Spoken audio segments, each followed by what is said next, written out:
Rabin Sachs voulait être prof de philo, il était à Oxford, à Cambridge, Exactement. et c'est au milieu de ses études qu'il a rencontré le Rav de Lubavitch qui lui a dit, au lieu de perdre ton temps avec la philo, occupe-toi du peuple Ce juif. qu'il essaie de montrer, c'est que le judaïsme est nécessaire à la modernité. C'est-à-dire qu'il montre ce en quoi aujourd'hui nos sociétés manquent certaines choses fondamentales, et il essaie de montrer ce en quoi la Torah propose une alternative, propose un message qui peut éclairer certaines zones d'ombre. Si vous ne connaissez pas le Rav Yonatan Sachs, eh bien restez avec nous, vous allez être carrément bluffé par sa pensée profonde. Nous avons pour ce faire le plaisir d'accueillir tout de suite Armand Stemmer. Bonjour Armand Stemmer, bienvenue. Bonjour. Homme d'affaires, il est fondateur de la société GACD, président également de Lucien de Hirsch et surtout un disciple de la pensée du Rav Yonatan Sachs. Vous n'êtes pas tout seul sur le plateau, vous êtes venu accompagné de Gabriel Lévy. Bonjour Gabriel. Salut. Qui a d'ailleurs aidé à diffuser la pensée du Rav Sachs grâce à Shofar qui dirige. Certains l'ont découvert comme ça. Alors vous, par contre, ça fait très longtemps que vous pratiquez la pensée de ce Rav. Tout à fait, je lis le Rav Sachs au moins depuis une dizaine d'années. J'ai trouvé sa pensée passionnante, moderne, adaptée, et qui est en confrontation avec toutes les idées modernes. Tous les philosophes, tous les chercheurs en biologie, en psychologie, en psychiatrie sont pratiquement cités dans son livre. Et il arrive à adapter toute la pensée juive. On dit bien entendu à l'Acha que la loi marche, les choses avancent. Et il a réussi à adapter au monde moderne toute la pensée juive en montrant que ce n'est pas une pensée ancienne. Et il y a un moment dans ses livres où il montre que la plupart des pensées anciennes se sont souvent effondrées parce qu'elles n'ont pas évolué. Et pour ceux qui ne le connaissent pas du tout, juste quelques mots sur lui. C'est l'ancien grand rabbin d'Angleterre. Bon, aujourd'hui, malheureusement, il est décédé, évidemment. Il a été conférencier, éducateur, philosophe. Son dada, on peut dire que c'était science et Torah.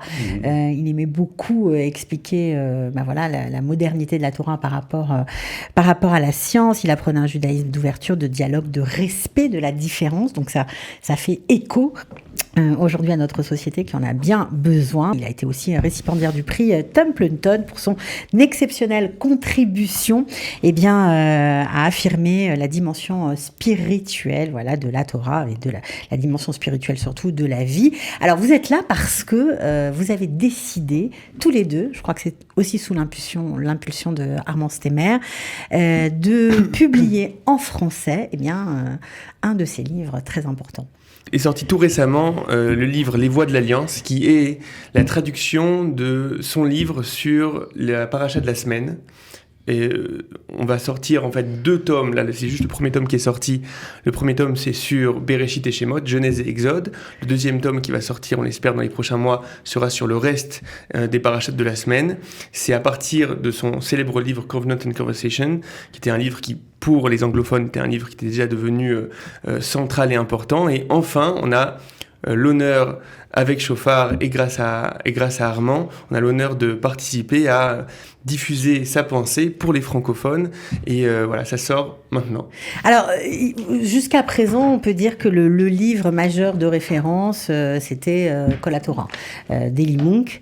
Quelle est la différence entre ces deux livres ? Est-ce qu'on peut les comparer ? On ne peut pas les comparer. Je pense que les 2 livres sont indispensables. Quand le livre d'Eli Munk était sorti, je m'en servais beaucoup parce que c'était un peu la traduction et l'explication des grands rabbins classiques. C'est-à-dire, on trouvait l'explication de Rashi, de Ramban, de Rashbam, quelquefois de Malbim chez Eli Munk, mais la démarche d'Eli Munk était classique et analysait donc tous les commentaires de manière claire. Par contre, le livre du Rav Sachs, c'est une adaptation au monde moderne. Et comme je vous l'ai dit tout à l'heure, il rencontre tous les scientifiques modernes et il essaye de les comparer aux textes bibliques et il en tire souvent des conclusions grâce à des scientifiques, des philosophes, des psychologues. Oui, parce que alors c'est vrai que c'est un livre de pensée juive, mais on voit qu'il cite Aristote, il cite d'autres...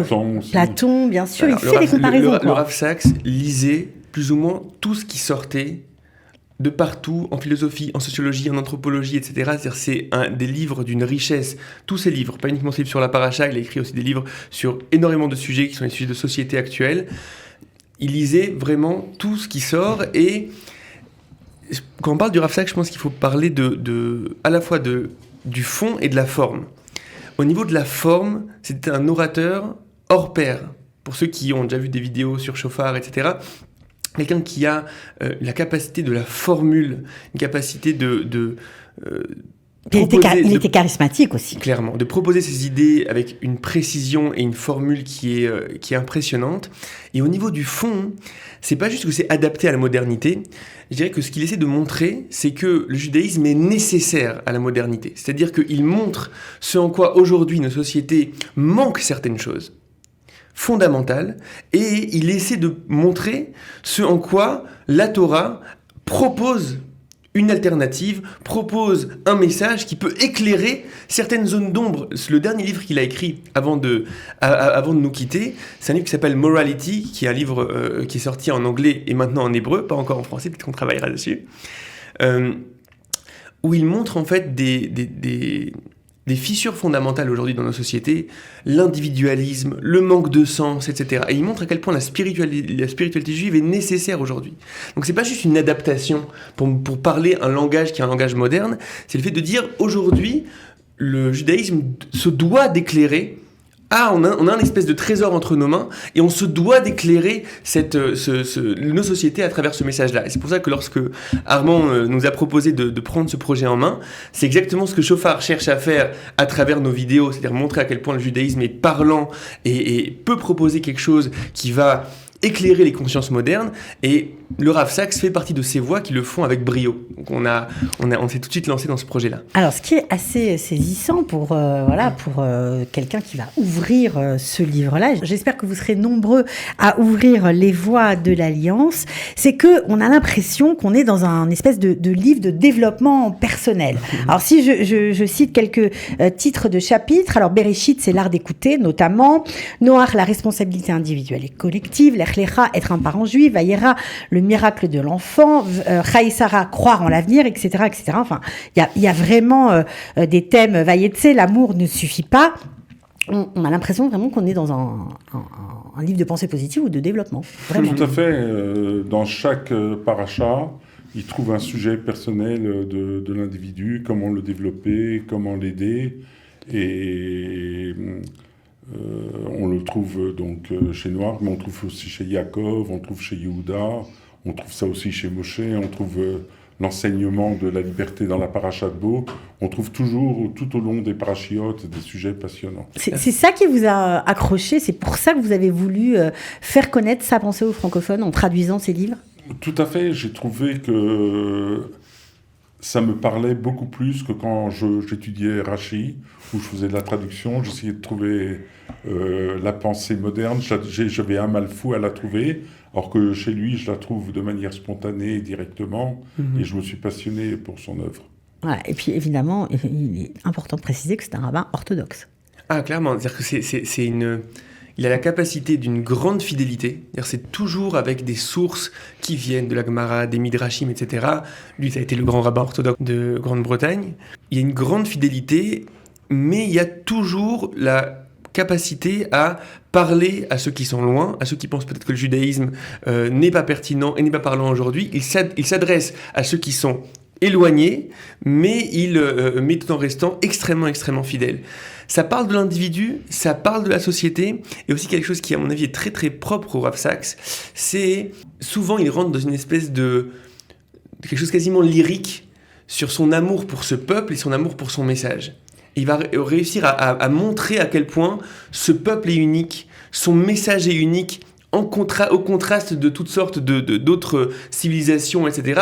On peut d'un coup aller dans une espèce d'envolée lyrique où il va montrer à quel point c'est un peuple qui érige les enseignants sur un piédestal, etc. Il y a vraiment une espèce d'amour énorme pour ce message et ce peuple.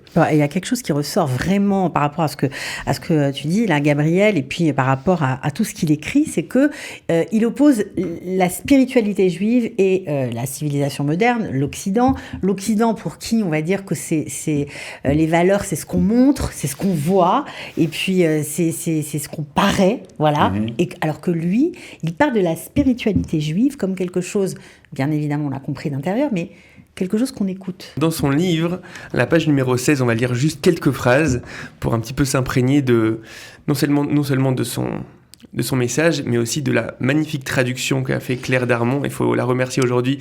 Si ce livre a réussi à sortir, c'est en grande partie grâce à son travail, et un travail qui était jour et nuit, et avec une très très grande rapidité et un sérieux incroyable. Donc on va lire quelques phrases. Le drame d'Adam et Ève n'est pas une histoire de pommes, ni de sexualité, ni de péché originel, ni de chute, entre guillemets. Interprétation que l'Occident non-juif lui a donnée. Il a trait à quelque chose de bien plus profond. Il concerne le type de moralité qui doit inspirer nos vies. Devons-nous être gouvernés par ce que tout le monde fait, comme si la moralité était similaire à la politique, la volonté de la majorité ? Je saute un petit peu. Ne vous souciez pas du regard que portent les autres sur vous.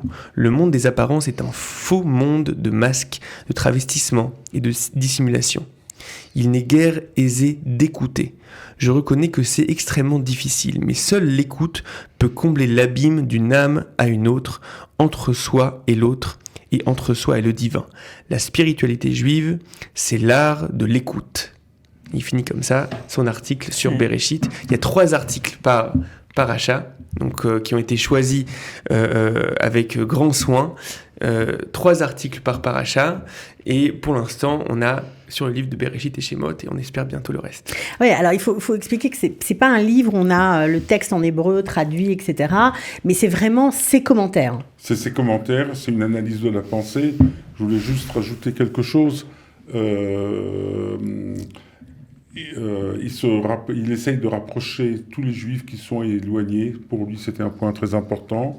Et il a été un peu à l'école Lubavitch, même si lui-même n'était pas Lubavitch en étant grand rabbin d'Angleterre. Celui qui a fait le déclic, en fait, dans la vie du Rav Saks, c'est le rabbi de Lubavitch. Tout à fait. Et il a été vraiment touché par son influence, la sensibilité de connaître les gens, de parler avec les gens. Mais ça s'est fait tardivement dans sa vie, non ? Oui. En fait, le rabbin Saks n'est pas du tout parti vers ça. Il voulait être prof de philo. Il était à Oxford, à Cambridge. Et c'est au milieu de ses études qu'il a rencontré le Rav de Lubavitch, le Rav Schneerson, donc à New York. Et c'est le Rav Schneerson qui lui a dit, au lieu de perdre ton temps avec la philo, occupe-toi du peuple juif. Alors, j'ai réécouté récemment, on avait fait une vidéo sur le Rav Saks lorsqu'il est niftar, lorsqu'il est parti. Et donc j'ai réécouté récemment la vidéo de Shofar comme ça qu'on avait fait, et donc là-bas on a pris quelques extraits, et donc il raconte, le Rav Saks, qu'il était venu poser des questions au Rabbi Lubavitch, des grandes questions de métaphysique, les grandes questions existentielles qu'il avait. Et donc très bien, le Rabbi de Lubavitch commençait à lui répondre. Donc le Rav Saks devait avoir 22, 23 ans, etc.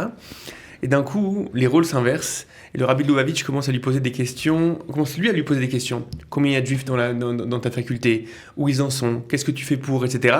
Il dit, et moi, comme un Britannique classique, je trouvais toutes sortes de circonvulations pour dire non, là, maintenant je peux pas m'en occuper, etc.